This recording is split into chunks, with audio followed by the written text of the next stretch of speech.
Buenas noches, mi nombre es Eduardo Delgado, vivo en la ciudad de Guatemala. Mi número de teléfono es 4242-9309. WhatsApp más 502-4242-9309. Hoy es el día de lunes 19 de julio del año 2021 y son exactamente las 10 de la noche con 8 minutos. Hoy vamos a hablar de un video que le vamos a poner por título El caso del hermano del hijo pródigo. El caso del hermano del hijo pródigo, porque el hermano del hijo pródigo, una historia muy conocida de la Biblia, el hijo pródigo, muy famosa la historia del hijo pródigo. En este relato, al final del relato, el hermano del hijo pródigo hace un reclamo. Y de eso vamos a hablar. Porque también creo que tiene que ver con nosotros, porque hay una enseñanza ahí. Y se habla muy poco de esta parte de esta historia porque se le ha considerado como que lo importante es la historia del hijo pródigo. Lo que pasa después, lo que relate después acerca del hermano, nunca se le ha dado ninguna importancia. Entonces yo me he dado cuenta que eso sí tiene importancia y ninguna parte de la Biblia es desechable. Entonces como ninguna parte de la Biblia es desechable, yo quiero hablar de eso. Porque en la Biblia no hay ninguna enseñanza que sea desechable. Que algo que podamos desechar y decir, bueno, esto no sirve, esto de la Biblia no sirve, esto no vamos a hablar de eso porque no sirve. No nos sirve, no. Todo lo de la Biblia nos sirve. Entonces lo que vamos a hacer ahorita es hablar acerca de esta historia del hijo pródigo y al final vamos a tratar el caso, el reclamo, vamos a hablar del reclamo que hace el hermano del hijo pródigo. Entonces para hablar de eso tenemos que leer toda la historia. Ahora, una cosa que quiero decir antes de empezar de lleno a analizar este pasaje es que el otro día estaba viendo yo un pastor que decía que no creía él que esto del hijo pródigo fuera una historia verdadera, sino que seguramente era una parábola. Entonces, a mí no me pareció muy bien que él haya dicho eso porque esta historia tiene un valor solo si es una historia real. Porque si es una historia ficticia no tiene ningún valor. Si alguien se inventó esto, si el Señor Jesucristo habló de esto y es una historia que se está inventando, no tiene ningún valor porque es una historia ficticia. Una historia ficticia no nos puede dejar ninguna enseñanza. Entonces, los modelos en la Biblia los tomamos de historias reales. La conquista del pueblo de Israel con respecto a su tierra prometida, Moisés abriendo el mar rojo con el poder de Dios, David venciendo al gigante Goliat solo con una onda y una piedra. Todas esas historias nos dejan enseñanzas valiosas si son historias verdaderas, porque si son inventadas no tienen ningún valor. Igual, la historia del hijo pródigo tiene un valor si es una historia real, porque si es una historia ficticia no tiene ningún valor. Eso dejémoslo claro. Como historia ficticia no nos deja nada. Como historia ficticia no nos deja una enseñanza. Porque no es algo vivencial, no es una experiencia que un hombre haya tenido. No es una experiencia por la que un hombre haya pasado. Que después nos pueda dar su testimonio para ver cómo fue su experiencia. No tendría ningún valor. Eso dejémoslo claro. Leamos entonces la historia. Dice en Lucas 15 del 11 al 32. Parábola del hijo pródigo es aquí. Yo no creo que eso no es una parábola. Aquí es lo que dice mi Biblia. Parábola del hijo pródigo. ¿Qué es una parábola? Lo busqué en el diccionario de mi Biblia, pero yo creo que realmente no es una parábola porque precisamente por eso yo les estaba hablando de eso. De que como parábola no tiene ningún valor. Como parábola no tiene ningún valor. Yo tenía un diccionario aquí. Sí. Entonces vamos a buscar la palabra parábola en este diccionario que tengo en mi Biblia. Aquí dice la palabra parábola. Entre paréntesis dice parecido. La palabra parábola significa parecido. Una semejanza. Entonces, número 1 dice un dicho proverbial. Un discurso profético figurado. Un discurso profético figurado. Un poema, o sea que es algo ficticio, algo que alguien se está inventando. Un poema se lo inventa uno. Una charada es una afirmación falsa, una declaración falsa, que solo es como en forma de broma, es una charada. Número 2, concepto número 2 dice, un relato en que se comparan las cosas del ámbito espiritual con las que podrían ocurrir en el ámbito temporal, o una historia terrenal con un significado celestial. Pone aquí algunos ejemplos, como en Mateo 13 dice. Vamos a ver qué dice Mateo 13 porque están dando un ejemplo acerca de lo que es una parábola. Vamos a ver qué dice Mateo 13, porque aquí nos están dando el ejemplo de Mateo 13. Mateo 13 habla sobre la parábola del sembrador. Fíjense, una parábola es lo que dice aquí, en el concepto número 2, en esta explicación que da aquí en el mismo diccionario que tengo en mi Biblia, dice, una parábola es un relato en que se comparan las cosas del ámbito espiritual con las que podrían ocurrir en el ámbito temporal, una historia terrenal con un significado celestial, pero son generalidades. Entonces nos dan como ejemplo lo que dice en Mateo 13, que es la parábola del sembrador. Dice, aquel día salió Jesús de la casa y se sentó junto al mar, y se le juntó mucha gente, y entrando él en la barca se sentó, y toda la gente estaba en la playa, y les habló muchas cosas por parábolas, diciendo, he aquí el sembrador salió a sembrar. Les va a dar una enseñanza espiritual, pero haciéndoles una historia y contándoles una historia sobre algo terrenal que ejemplifica o simboliza lo que él quiere enseñarles en lo espiritual. Pero aquí está hablando de un sembrador que salió a sembrar, pero no lo está dando en forma de historia, no es un sembrador es un sembrador que puede ser cualquier persona, no alguien específico. La historia del hijo pródigo sí está hablando de alguien específico. Un hombre que tenía 2 hijos. Uno le pide su herencia por adelantado. El papá se la da y él se va a vivir perdidamente muy lejos de su casa. Esas son historias específicas, son hechos específicos. No es el citar una historia, dar un ejemplo terrenal de algo espiritual. Aquí una historia verdadera como la del hijo pródigo es algo que nos deja otro tipo de enseñanza. Nos deja una enseñanza testimonial. Nos deja una enseñanza testimonial porque hay un testimonio de alguien que vivió cierta experiencia, ¿verdad? Nos deja el testimonio de alguien que vivió cierta experiencia. En este caso, el padre del hijo pródigo fue el que vivió esta experiencia de encontrarse con que su hijo menor le pide la herencia, la parte de su herencia que le corresponde. Él se la da y él se va a malgastar su herencia por otros lugares, viviendo perdidamente. Eso lo vamos a leer ahorita. Pero el hecho es de que tenemos que dejar claro de que esto no es una parábola, es una historia. Como parábola no tiene ningún valor. No puede ser parábola también porque habla de hechos específicos. No como la parábola del sembrador que habla generalidades. Habla de un sembrador que salió a sembrar, pero puede ser cualquier persona, no una persona específica, ¿verdad? Entonces es una generalidad.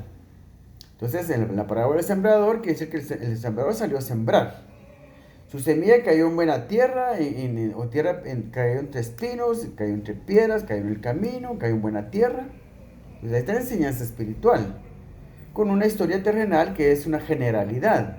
En cambio, en este caso estamos hablando de hechos específicos, de personas específicas, que no se dicen los nombres, pero sí son personas específicas, y que habla de hechos específicos. Entonces, además que esta historia solo puede tener un valor si es una historia verdadera, porque como historia ficticia, pues no tendría ningún valor.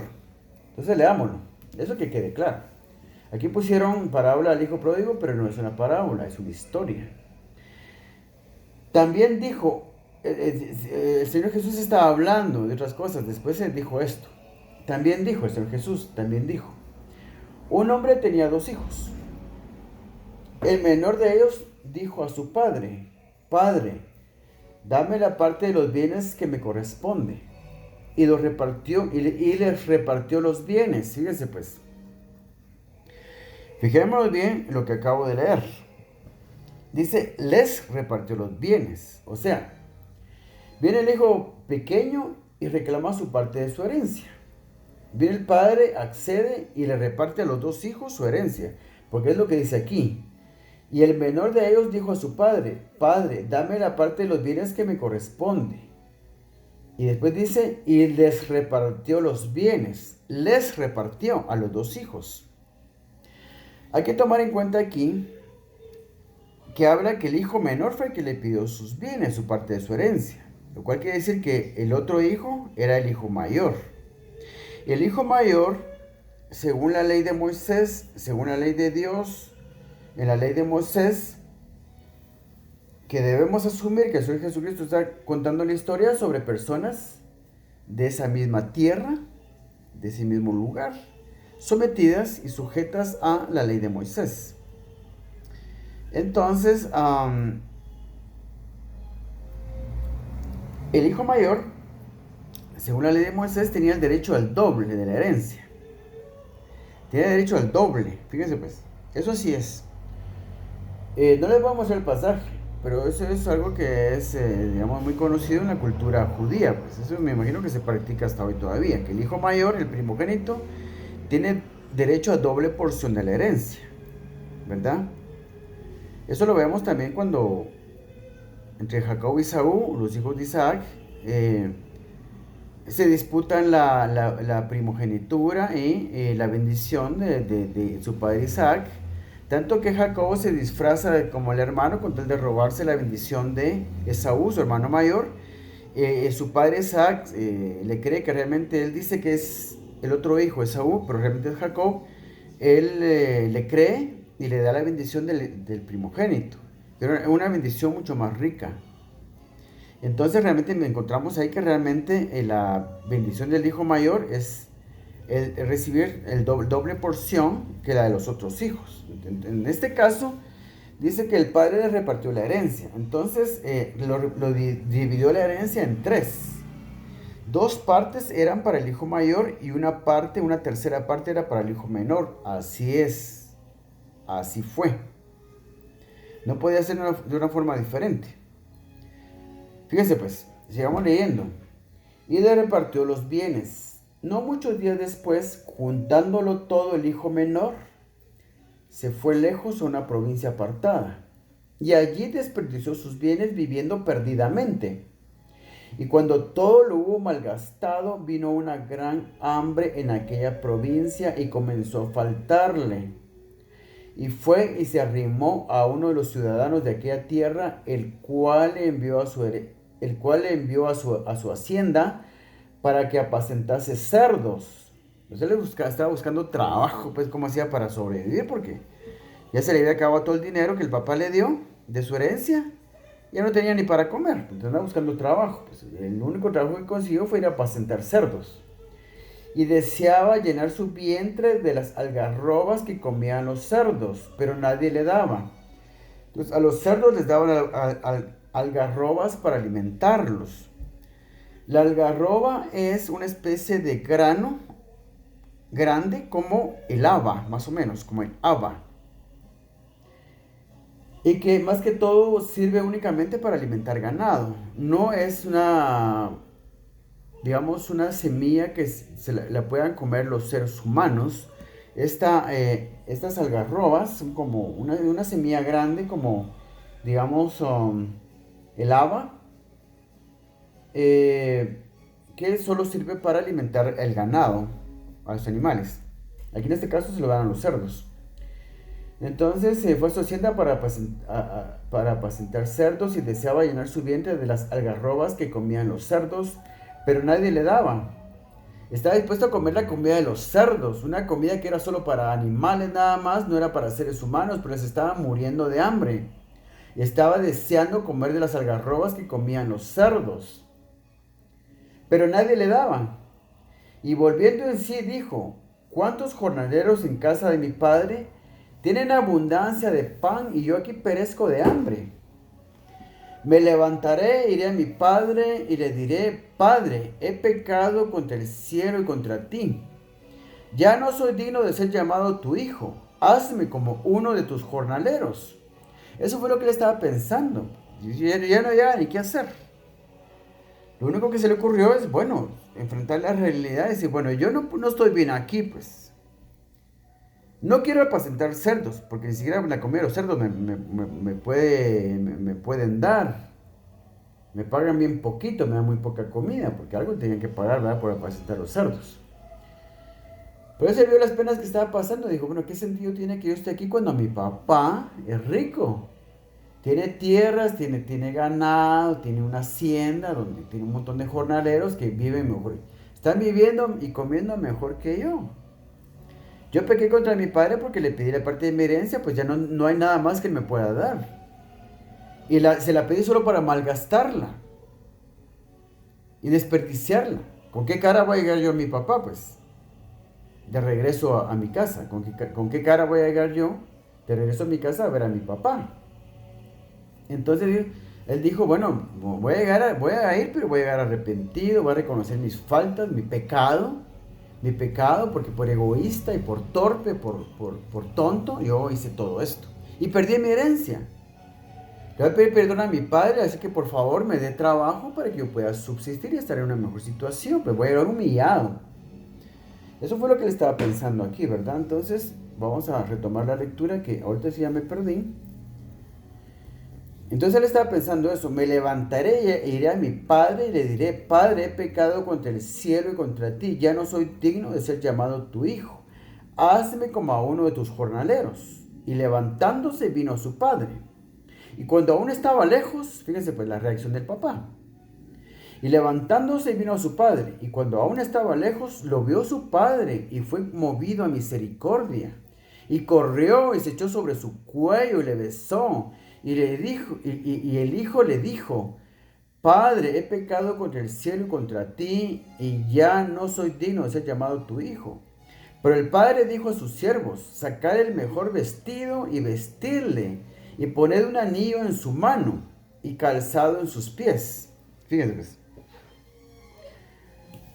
El padre dice vestirlo, ponerle el mejor vestido y vestirle y poner un anillo en su mano y calzado en sus pies.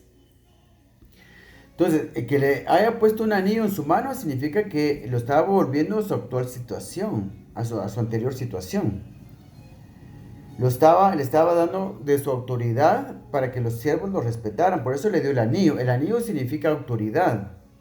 El anillo significa que él es hijo del dueño, él es hijo del patrón, no es un jornalero más. El anillo significa autoridad. Entonces, le da autoridad sobre todos sus siervos. Casi que lo regresa a la antigua situación en la que él vivía antes como su hijo, antes de que le pidiera la herencia. Entonces dijo el padre, y vestirle y poner un anillo en su mano y calzado en sus pies. Y traed el becerro gordo y matadlo, y comamos y hagamos fiesta. Porque mi hijo muerto era y ha revivido. Se había perdido y es hallado. Y comenzaron a regocijarse. Entonces, este pasaje obviamente,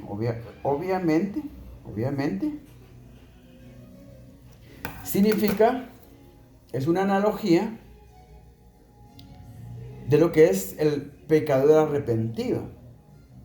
Cualquier pecador arrepentido, que se da cuenta que ha pecado en contra de Dios y como consecuencia escuchar el evangelio de la palabra de Dios, escuchar la palabra de Dios, se da cuenta que es un pecador y se le predica el mensaje de la salvación por medio del Señor Jesucristo, y es una persona que viene arrepentida buscando a Dios, reconociendo sus pecados y recibiendo al Señor Jesucristo en su corazón para ser salvo. Y recibe el perdón de sus pecados y la promesa de la vida eterna. ¿Está bien interpretarlo así? Por supuesto que está bien interpretarlo así. Obviamente.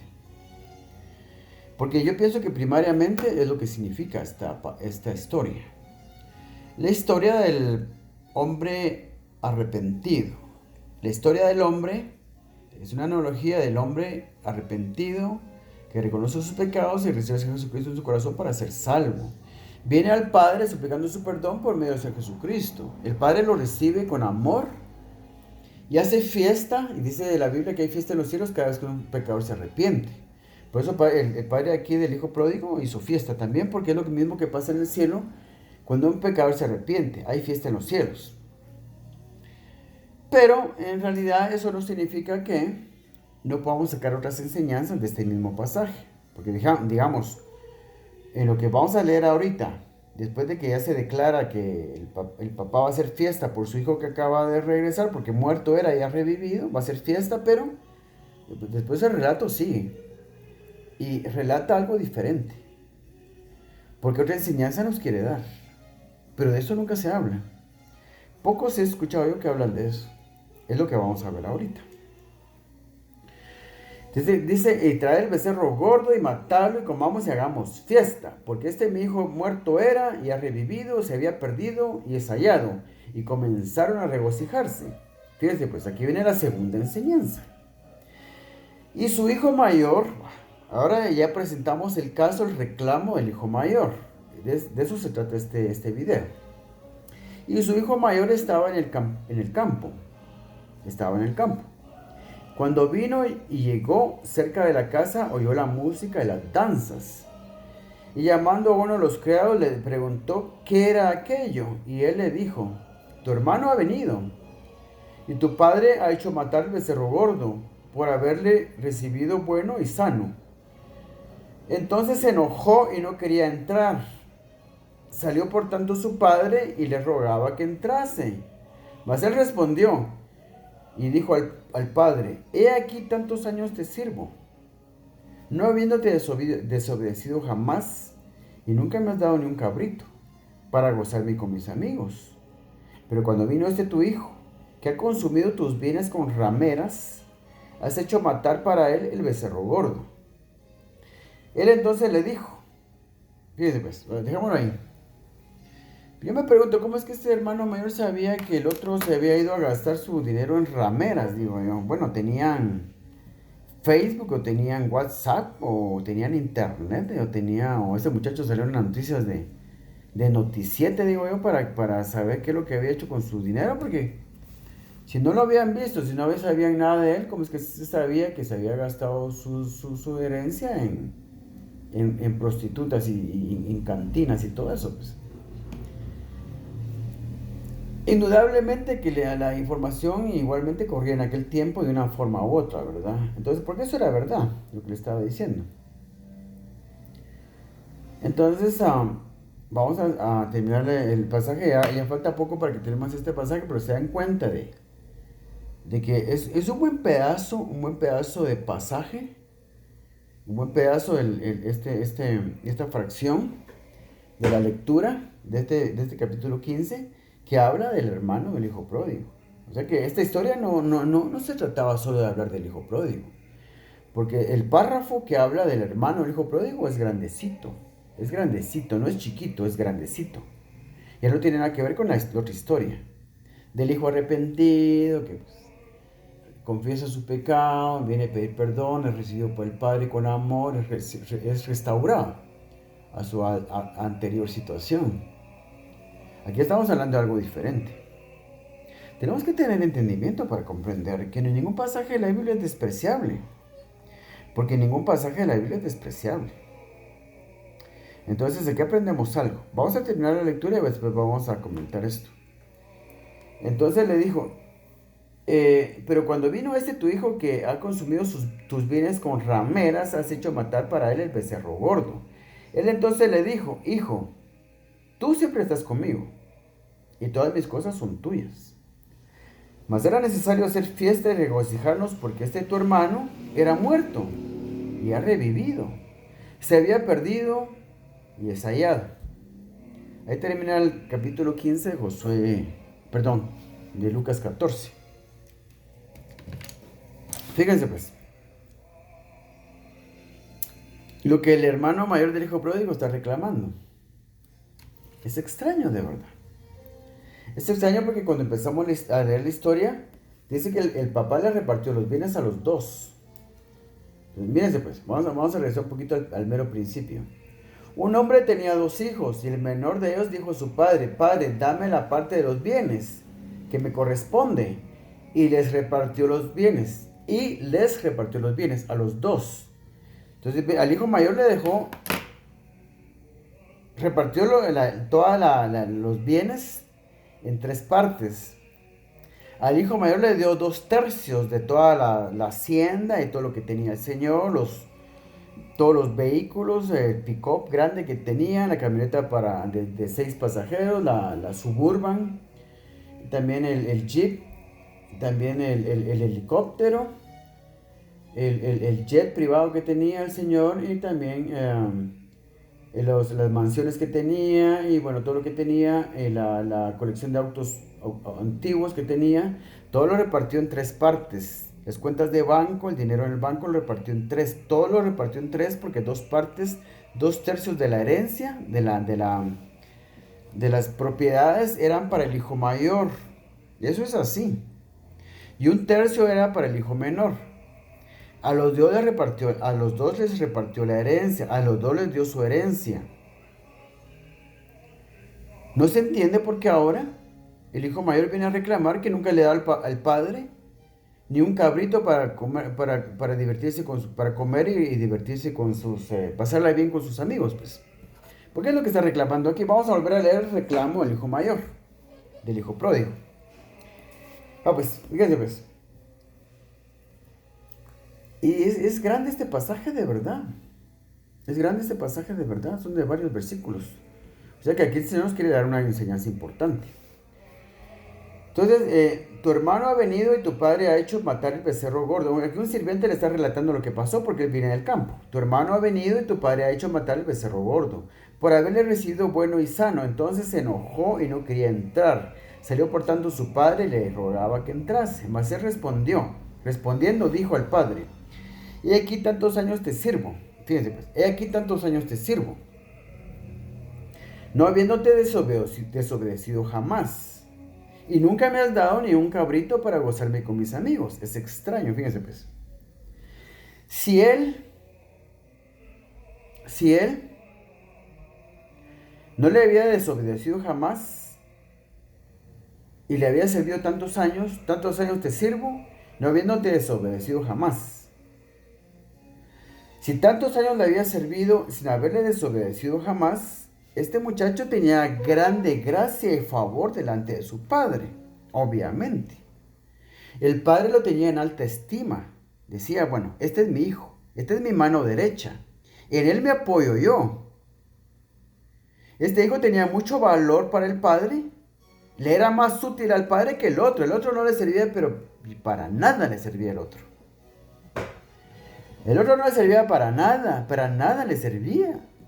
Ni modo, le tenía amor porque ni modo era su hijo, ¿verdad? Pero de servirle no le servía para nada.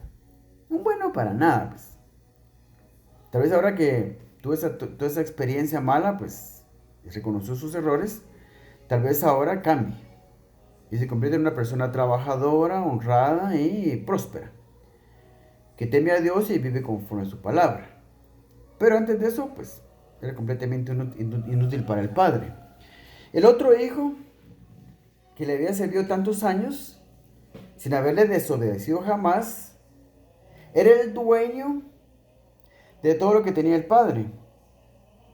Porque acuérdense que la herencia se dividió en tres para repartirle la herencia a los dos hijos de una sola vez. Entonces, al hijo menor se le dio una tercera parte y se la fue a malgastar. Pero todo lo demás que quedó era del hijo mayor. Todo era de él. Entonces, es ridículo que ahora venga él a decir aquí, a reclamarle al padre. Dice, mas él respondiendo dijo al padre: aquí tantos años te sirvo, no habiéndote desobedecido jamás, y nunca me has dado ni un cabrito para gozarme con mis amigos. Pero cuando vino tu hijo, que ha consumido tus bienes con rameras, has hecho matar para él el becerro gordo. Él entonces le dijo: hijo, tú siempre estás conmigo, y todas mis cosas son tuyas. ¡Qué ridículo, de verdad! ¡Qué ridículo! ¿Pero qué le pasaba a este hombre, digo yo? Hijo, tú siempre estás conmigo, y todas mis cosas son tuyas. Y no le había repartido la herencia, pues. Y todo lo que había quedado era de él. Entonces, yo sé que el Señor quería que yo hiciera este video. Es una enseñanza muy sencilla, la verdad. Esta segunda parte de este relato del hijo pródigo, lo que nos deja es una enseñanza bastante sencilla, bastante básica, bastante fundamental y bastante obvia también, bastante evidente. ¿Cuál es la enseñanza?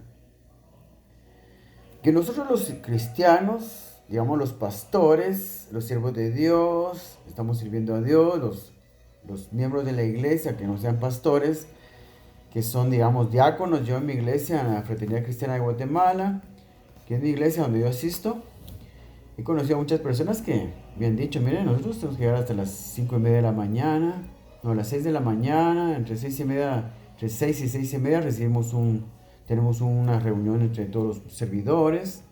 Esto me lo dijo un servidor de la iglesia, pues, me estaba contando, pues. Entonces, llegamos a las 6 de la mañana, de 6 a 6:30, donde tenemos un culto, nosotros solos, todos los servidores. Después ya empezamos a prepararlo todo para recibir a los hermanos que vienen al primer culto. Porque, digamos, ahí habían 2 cultos, habían 3 cultos al día. Ahora, después de la pandemia, pues los horarios se acortaron y ahora son los mismos 3 cultos que hay. Hay iglesias donde hay hasta 4 cultos, 5 cultos ahora, porque no se puede recibir mucha gente al mismo tiempo. Pero este hermano me contaba que llegaba bien temprano. Y estaban en el primer servicio de 7 a 8:30 y esperaban el servicio, no, de 7 a 9. De 9:30 a 11 el segundo servicio, de 9:30 a 11:30 el segundo servicio.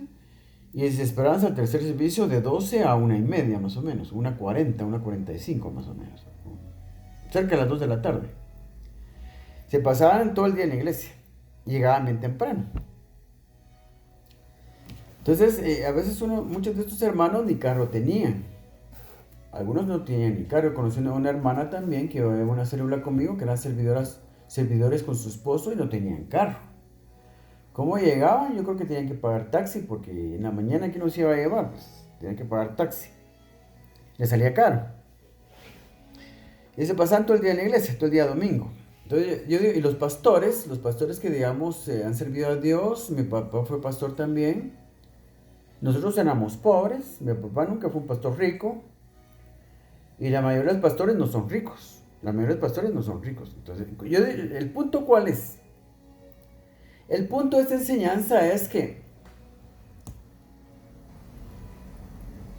¿por qué vivir en limitaciones económicas si estamos sirviendo a Dios?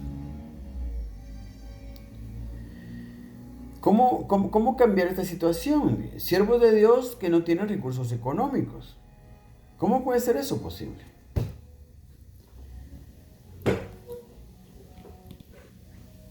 ¿Cómo puede ser posible que los siervos de Dios no tengan recursos económicos? Y ahora se habla mal de los pastores porque reciben dinero. Los pastores son ricos. Se hacen ricos con el dinero de la gente. Y la pobre gente ahí cada vez más pobre. Dicen algunos que no son cristianos. Y algunos cristianos también lo dicen. El hecho de que un pastor esté obligado a recibir dinero y administrarlo. No faltará algún pastor que se pase de la cuenta con respecto al dinero que se gasta para sí mismo, pero él tiene derecho a gastar dinero para sí mismo, para su familia. Tiene que tener dónde vivir con su familia, alimentar a su familia, vestir a su familia, educar a los hijos, tener un vehículo para transportarse, una casa donde vivir y las comodidades básicas, por lo menos las comodidades básicas, ¿verdad?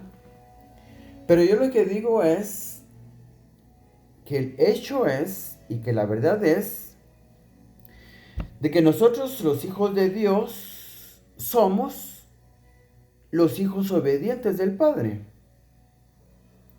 Y si a los pecadores que vienen arrepentidos el Señor los recibe con amor por medio de nuestro Jesucristo, por la fe en la sangre derramada por el Señor Jesucristo en la cruz, y Él los recibe con amor y les entrega todas sus riquezas. A esos hijos que vienen arrepentidos al Señor por medio de nuestro Señor Jesucristo, ¿por qué el Señor no habría de dejar que pasáramos pena a los hijos obedientes? No. Es que no debe de ser así. algo estamos haciendo mal. Como algo estaba haciendo mal este hombre, que estaba reclamando porque el padre no le daba ni un cabrito para matarlo y hacer fiesta con sus amigos. Un sábado a la noche, pues, juntarse a comer con los amigos y platicar. En el mejor de los casos, platicar, ¿verdad? Pero ¿por qué? ¿Por qué no lo hacía entonces? Si quería un sábado, una noche, juntarse con sus amigos para platicar y para pasarla bien y para estar contentos, estar alegres y comer bien un cabrito, ¿por qué no lo hizo? Lo tenía todo a su disposición. Todo era de él. Aquí se dice el papá, se lo dice. Él entonces le dijo, hijo, tú siempre estás conmigo y todas mis cosas son tuyas. Todas mis cosas son tuyas. Es lo mismo que Dios nos dice a nosotros. Y aquí la importancia de esta enseñanza. Es lo mismo que Dios nos dice a nosotros. Hijo mío, si tú siempre estás conmigo y todas mis cosas son tuyas. ¿Por qué hay pastores pobres? ¿Por qué hay siervos de Dios pobres? ¿Por qué hay hijos de Dios pobres? No puede haberlo. Algo estamos haciendo mal. Entonces, el padre dice, hijo, tú siempre estás conmigo y todas mis cosas son tuyas. Todas mis cosas son tuyas. Porque, ¿cómo hago yo para tomar esas cosas entonces? Solo tómelas. Solo tómelas nada más. No estafe a nadie, no engañe a nadie. Usted es un pastor, no le diga a la congregación, miren, tráigame 10,000 quetzales y yo voy a orar por usted. O tráigame la escritura de su casa y Dios le va a dar esto que el otro. Yo pienso que la enseñanza tiene que ser conforme a la Biblia. Usted no prometa nada. Usted simplemente enseña al pueblo a ofrendar. No busque hacerse rico con las ofrendas, porque Dios no le interesa hacerlo rico a usted por medio de las ofrendas. Hermano pastor, hermano diácono, hermano de la alabanza, o simple hermano cristiano, Señor de Jesucristo, que va a la iglesia nada más, ni siquiera tiene ningún cargo en la iglesia. Entonces lo que va a hacer el Señor es buscar el medio por el cual una fuente de bendición, el Señor le va a dar una fuente de bendición. Puede pasar que la iglesia, usted es un pastor y la congregación le va a crecer tanto que va a recibir mucho dinero de ofrendas y de diezmos. Y usted tiene derecho a tomar el porcentaje que le corresponde de todo eso. Y como es digamos, el número de personas que está llegando a su iglesia creció mucho, pues usted va a recibir mucho. Nadie le puede decir que usted está robando o nadie tiene derecho a hacerlo sentir mal porque usted está haciéndose rico. Se está haciendo rico porque está prosperando su congregación y está bendiciendo cada vez a un mayor número de personas. Usted ha sido próspero, ha sido, efectivo, ha sido diligente en hacer crecer su congregación, pues tiene derecho a la bendición que eso representa en diezmos y ofrendas. Pero a cualquier otra persona le digo, incluso a los pastores también, que Dios tiene otros medios para bendecirlo. Dios tiene otros medios para bendecirlo. Puede ser que el Señor le ponga en su corazón poner un negocito que le va creciendo. Después pone 2, después 3, después 4, después 5 negocios. Y cada vez usted va generando más riquezas, porque tiene la bendición de Dios. Porque aquí lo que importa es tener la bendición de Dios. Entonces, para tener la bendición de Dios, hay que vivir en obediencia. Por eso dice aquí, pues lo que dijo el hermano mayor del hijo pródigo fue, tantos años te sirvo y no habiéndote desobedecido jamás. Esa es la clave. Servir a Dios 1 año, 2 años, 3 años, 4, 5, 6, 10 años, 20 años. Sin haberle desobedecido jamás. Hay gran recompensa para eso. Entonces lo que falta es que usted pida. En primer lugar pida. ¿Qué quiere? Mucha gente no tiene nada porque no pide. Y después de pedir también tiene que sembrar su semilla. Es importante ofrendar y dar ayuda a las personas necesitadas. Lo que se da en ayuda a las personas necesitadas se multiplica. Y hay gran bendición en dar ofrendas a Dios. Como dice Malaquías 3:10, probadme ahora en esto Traed vuestros diezmos y vuestras ofrendas al alfolí, probadme ahora en esto, si no os abriré las ventanas de los cielos, derramaré sobre vosotros bendiciones hasta que sobreabunde. Lo que dice exactamente es, traed vuestros diezmos al alfolí y hay alimento en mi casa, y probadme ahora en esto, si no os abriré las ventanas de los cielos, derramaré sobre vosotros bendiciones hasta que sobreabunde. Entonces hay grandes bendiciones de ofrendar, y he hablado en todos mis videos acerca de eso, y también con respecto de la ayuda al prójimo, hay mucha bendición en darle ayuda al prójimo, porque lo que se le ayuda lo que se le al prójimo se multiplica. Entonces, hay gran bendición en ofrendarle a Dios. Y si no se ofrenda a Dios, uno está bajo maldición, porque en el mismo pasaje de Malaquías, antes del 3:10, el 3:8 dice, malditos sois con maldición porque vosotros me habéis robado. ¿En qué te hemos robado? En vuestros diezmos y ofrendas. Eso está en Malaquías 3:8. Robará el hombre a Dios, pues vosotros me habéis robado. Y dijiste, ¿en qué te hemos robado? En vuestros diezmos y ofrendas. Malditos sois con maldición. Fíjense pues. Si usted no ofrenda a Dios, usted es maldito. Dios mismo lo está maldiciendo. ¿Qué oportunidad tiene de prosperar? No tiene ninguna oportunidad de prosperar. Pues hay que ofrendarle a Dios. Y cada vez mejor. Traed, malditos sois con maldición, porque vosotros la nación toda me habéis robado. Traed todos los diezmos, dice. Aquí solo dice eso, trae todos los diezmos al alfolí, pero habla diezmos en plural, no está hablando de un solo diezmo, son 5 los diezmos que hay que presentarle a Dios. Usted no puede todos, haga lo que pueda, 1, 2, 3 diezmos, bueno, haga lo que pueda.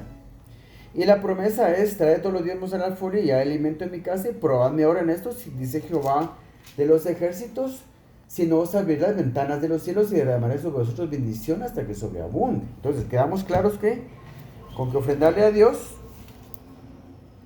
hay grande bendición, pero si no se ofrenda a Dios hay grandes maldiciones también. Ahora, entonces los dos pilares en los que se asientan las bendiciones económicas de parte de Dios son las ofrendas a Dios y la ayuda del prójimo. Con respecto a la ayuda del prójimo también hay maldiciones si uno no lo hace. Como dice Proverbios 28, fíjense pues, lo que dice, la ayuda del prójimo es multiplicativa, multiplicadora. Lo que sea el prójimo se multiplica, lo he dicho en muchos de mis videos, porque la verdad es una preciosa verdad que hay que repetirla una y otra vez, porque es una verdad que a la cual uno tiene que aferrarse. Entonces, hay grandes bendiciones en ofrendar a Dios. Son 5 los diezmos que dar, son 5 las ofrendas, que cada una es un diezmo, son 5 ofrendas, 5 diezmos. Hay que tratar de ofrendar lo mejor posible. Y dar ayuda al prójimo, que es el otro pilar sobre el cual se sientan las bendiciones económicas que vienen de parte de Dios. La ayuda al prójimo es multiplicadora, multiplicativa. Y si no se da ayuda al prójimo, también hay grandes maldiciones. Como hay más grandes maldiciones al no ofrendar a Dios. Por no dar ayuda al prójimo, también hay grandes maldiciones. Como lo dice también Proverbios 28-27, que lo vamos a ver ahorita. Ya se me movió la cámara porque estoy haciendo el video en mi teléfono, no en la tablet, como lo he hecho las últimas veces. Entonces el teléfono se me mueve con solo que golpee la mesa. El teléfono se me mueve con solo que golpee la mesa. Entonces, mire pues, hay grandes bendiciones al ofrendar a Dios, como hay grandes maldiciones al no ofrendar a Dios. Hay grandes bendiciones al dar ayuda al prójimo, como hay grandes maldiciones al no dar ayuda al prójimo. Fíjense lo que dice Proverbios, y con eso vamos a terminar, lo que dice Proverbios 28-27. Fíjense pues. Proverbios 28-27 habla sobre la ayuda al prójimo. El que da al pobre, fíjense pues, el que da al pobre no tendrá pobreza. El que da al pobre no tendrá pobreza. Mire qué hermoso. Si usted ayuda a su prójimo necesitado, usted pobreza no va a tener. Ahora miremos lo que dice la otra parte del versículo. Más el que aparta sus ojos, el que se hace loco, el que se hace disimulado, el que pasó a la parte de una anciana que está pidiendo dinero en la calle, se hace el desentendido, pasa de largo, pasa enfrente de un cieguito abajo de una pasarela, un cieguito que está pidiendo limosna porque es ciego, no puede trabajar y necesita comer, pasa de largo. Lo que dice aquí. Mas el que aparta sus ojos tendrá muchas maldiciones. Mas el que parte sus ojos tendrá muchas maldiciones. El hecho es de que eso es vivir en obediencia. Entonces, el hijo mayor el hermano mayor del hijo pródigo tenía derecho a muchas bendiciones que no estaba tomando por pura ignorancia, por pura estupidez, por pura negligencia. No estaba tomando sus bendiciones. Entonces, si usted es una persona que sirve a Dios, usted tiene grandes bendiciones esperando ser tomadas por usted. Yo pienso que por mucho que uno sea un buen pastor o un buen diácono, también tiene que un buen salmista, un buen cantante en la iglesia, un buen músico en la iglesia, una persona que simplemente barre la iglesia, que limpia los vidrios en la iglesia, que arregla las flores en la iglesia, que recoge la ofrenda en la iglesia, que cuenta las ofrendas o que se encarga del sonido en la iglesia. Tiene grandes bendiciones, pero tiene que ofrendar también. Tratar de ofrendar cada vez mejor. Yo pienso que usted tiene las cosas más fáciles que otras personas que viven en desobediencia. Entonces, no tiene que haber un siervo pobre en el pueblo de Dios. No es esa la voluntad de Dios, pero la gente por ignorancia no toma sus bendiciones. Entonces, usted trate de ofrendar lo mejor que pueda. El diezmo de Génesis 14, la protección. El diezmo de la ofrenda voluntaria, que es la otra ofrenda que se da en la iglesia. Pero uno no da un diezmo de esa ofrenda, de los centavitos que uno echa en el canasto de las ofrendas. Uno da su diezmo completo, pero de la otra ofrenda, de los centavitos. Uno solo echa otros centavitos de la otra ofrenda en el canastito. Esa ofrenda que se llama la ofrenda voluntaria también es un diezmo y trae grandes bendiciones. Porque el diezmo de Génesis 14, el que se practica en las iglesias evangélicas, solo trae protección. Pero el diezmo de la ofrenda voluntaria le traería a usted otro tipo de bendiciones, mucho más ricas, mucho más abundantes. Ya le abriendo camino en la prosperidad. Hay otro diezmo que es un voto de prosperidad. Este diezmo simplemente le trae crasa prosperidad nada más. Pero el diezmo de la ofrenda voluntaria le trae variedad de bendiciones según sus necesidades y según sus deseos, según los deseos de su corazón. Está la ofrenda del pastor que le provee todo lo que le hace falta, cualquier cosa que le haga falta, tanto material como espiritual. Y la última ofrenda es la ofrenda de primicias que le provee si uno da la ofrenda de primicias, no le falta el alimento material, físico, pero tampoco le falta el alimento espiritual, porque la ofrenda de primicias, la bendición que da es abundancia en alimentos materiales, pero también en abundancia en alimentos espirituales. O sea que uno tiene mayor entendimiento para comprender la palabra. Uno comprende cosas de la palabra que no cualquier persona comprende. Entonces ese es el camino para poder reclamar todas las bendiciones que, digamos, en todo caso, los siervos de Dios tienen más grandes bendiciones que los que no sirven a Dios, ¿verdad? Así como el hermano mayor del hijo pródigo, tenía grandes bendiciones. Todo era de él. Ya todo lo que quedaba del padre era de él. Ya todo era de él. Porque si había sido fiel, no tenía ninguna razón el padre para negarle la herencia a este hijo, porque si había estado con él todo el tiempo, sirviéndole y sin obedecerle nunca, todo era de él. Y él no lo sabía. Entonces, la cuestión es de que igual vivimos muchos en el pueblo de Dios, vivimos así, que gente que sirve a Dios en obediencia, llegan a las 6:30 a la iglesia a servir, y están domingo tras domingo. Yo lo miro en mi iglesia, domingo tras domingo están los hermanos ahí. Y una vez al año se premia a todos los hermanos que cumplen, según el tiempo que cumplan de servicio, se les da un reconocimiento y se les regala una pequeña, no sé qué es lo que les dan, un como prendedor les dan aquí, donde dice cuántos años han servido.